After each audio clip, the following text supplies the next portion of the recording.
Assalamualaikum warahmatullahi wabarakatuh. Selamat pagi anak-anak BEM semuanya. Hari ini kita akan melanjutkan materi pada bab 2 yang mengenai reproduksi pada tumbuhan dan hewan. Pada pertemuan kedua kali ini kita akan mempelajari tentang perkembangbiakan generatif pada tumbuhan Angiospermae.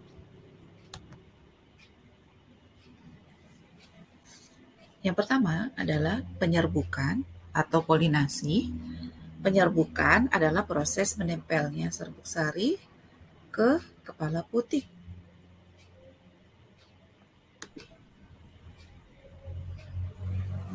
Berdasarkan jenis perantaranya, penyerbukan dibagi menjadi beberapa.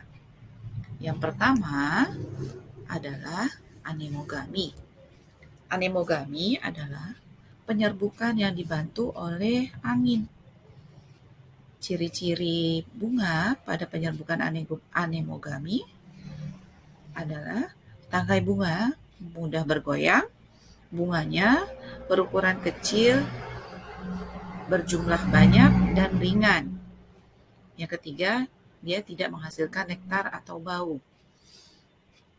Nah, contohnya adalah pada tanaman jagung dan tanaman padi.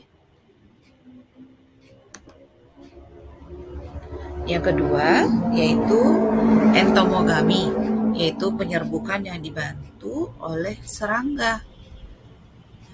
Penyerbukan yang dibantu oleh serangga di sini memiliki ciri warna mahkota bunga yang menarik dan cerah, sehingga serangga akan datang. Yang kedua, menghasilkan nektar atau bau. Bau yang menyengat pada nektar akan menarik datangnya serangga. Yang ketiga, di sini serbuk sari umumnya lengket. Mengapa? Karena ketika serangga menempel ke bunga, maka sebagian serbuk sari akan menempel di anggota tubuh dari serangga tersebut. Nah, ketika serangga terbang hinggap ke bunga yang lain, serbuk sari yang menempel pada anggota badan serangga tersebut akan jatuh ke putik dari bunga yang lain. Nah, di sini terjadi penyerbukan. Yang ketiga adalah ornitogami. Ornitogami merupakan penyerbukan yang dibantu oleh burung. Ciri-cirinya di sini memiliki bunga yang ukuran besar, berwarna cerah, dan menghasilkan nektar yang cukup banyak, dan nektarnya tidak berbau. Selain itu, mahkota bunga biasanya berbentuk trompet. Yang keempat adalah penyerbukan dengan bantuan kelelawar yang dikenal dengan chiropterogami. Ciri-cirinya di sini bunganya menghasilkan nektar, dia berwarna menarik, menghasilkan bau, dan biasanya bunga yang mekar di malam hari. Mengapa? Karena kelelawar hidupnya banyak beraktivitas di malam hari. Yang berikutnya, antropogami, yaitu penyerbukan yang dibantu oleh manusia. Di sini ciri-ciri bunganya, dalam satu pohon dia hanya terdapat bunga jantan atau bunga betina saja, sehingga benang sari akan sulit bertemu dengan putik. Makanya penyerbukannya dibantu oleh manusia. Nah, berdasarkan asal serbuk sarinya, penyerbukan dibedakan menjadi 4. Yang pertama yaitu autogami, penyerbukan sendiri. Penyerbukan sendiri di sini jika serbuk sari yang jatuh ke kepala putik berasal dari bunga itu sendiri. Yang kedua adalah geitonogami, yaitu penyerbukan tetangga. Nah, penyerbukan tetangga itu jika serbuk sari yang menempel ke kepala putik berasal dari bunga lain pada tumbuhan itu juga. Yang ketiga adalah alogami atau senogami. Ini merupakan penyerbukan silang. Penyerbukan silang terjadi jika serbuk sari yang menempel di kepala putik berasal dari bunga tumbuhan lain.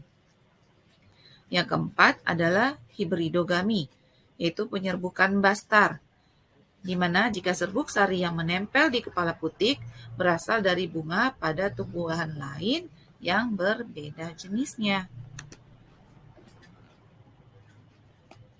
Kedua, yaitu pembuahan atau fertilisasi. Apa itu fertilisasi? Fertilisasi adalah jatuhnya serbuk sari ke kepala putik. Nah, di sini ketika serbuk sari jatuh ke kepala putik, nah, serbuk sari akan menyerap air dan akan membentuk bulu serbuk sari. Inti sel generati pada serbuk sari akan membelah menjadi dua, yang akan berkembang menjadi inti sel sperma. Satu inti vegetatif berperan sebagai penuntun gerak bulu serbuk sari ke bakal biji. Satu inti sel sperma akan membuahi sel telur atau ovum yang akan membentuk zigot. Dan satu inti sel sperma lain akan membuahi inti kandung lembaga sekunder. Nah, karena di sini inti generatifnya 2 kali pembuahan, makanya disebut dengan pembuahan ganda. Yang ketiga, penyebaran biji. Penyebaran biji di sini ada beberapa. Yang pertama adalah anemokori. Anemokori adalah penyebaran biji dengan bantuan angin. Ciri-cirinya di sini bijinya ringan, bersayap, agar mudah terbang jika dibawa oleh angin. Yang kedua, penyebaran biji yang kedua adalah dengan hidrokori, yaitu penyebaran biji dengan bantuan air. Di sini cirinya bijinya dapat terapung di air. Yang ketiga, zookori. Zookori adalah penyebaran biji dengan bantuan hewan.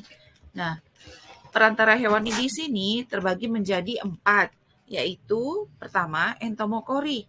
Penyebaran biji dengan perantara serangga, contohnya pada tanaman wijen dan tembakau. Yang kedua, chiropterokori, penyebaran biji dengan perantara kelelawar, contohnya pada tanaman jambu dan pepaya. Yang ketiga, ornitokori, yaitu penyebaran biji dengan perantara burung, contoh pada tanaman beringin dan benalu. Yang keempat, mamokori, di sini penyebaran biji dengan perantara mamalia, contohnya adalah pada tanaman kopi.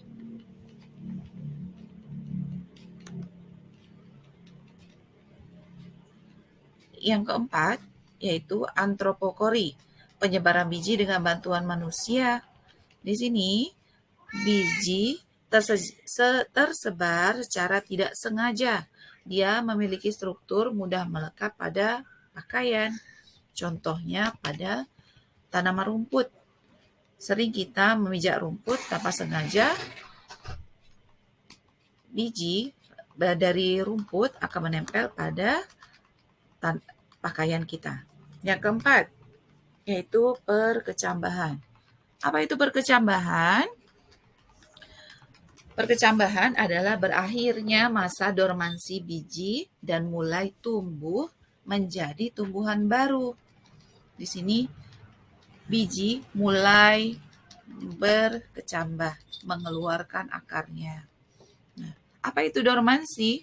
Dormansi adalah masa istirahat biji. Tugas kalian adalah mengerjakan tugas di buku paket halaman 76 dan 77. Kalian tulis di buku kalian, nanti dikumpulkan.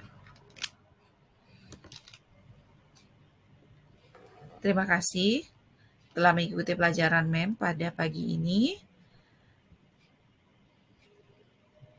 Kita akan berjumpa lagi pada pertemuan berikutnya. Wassalamualaikum warahmatullahi wabarakatuh.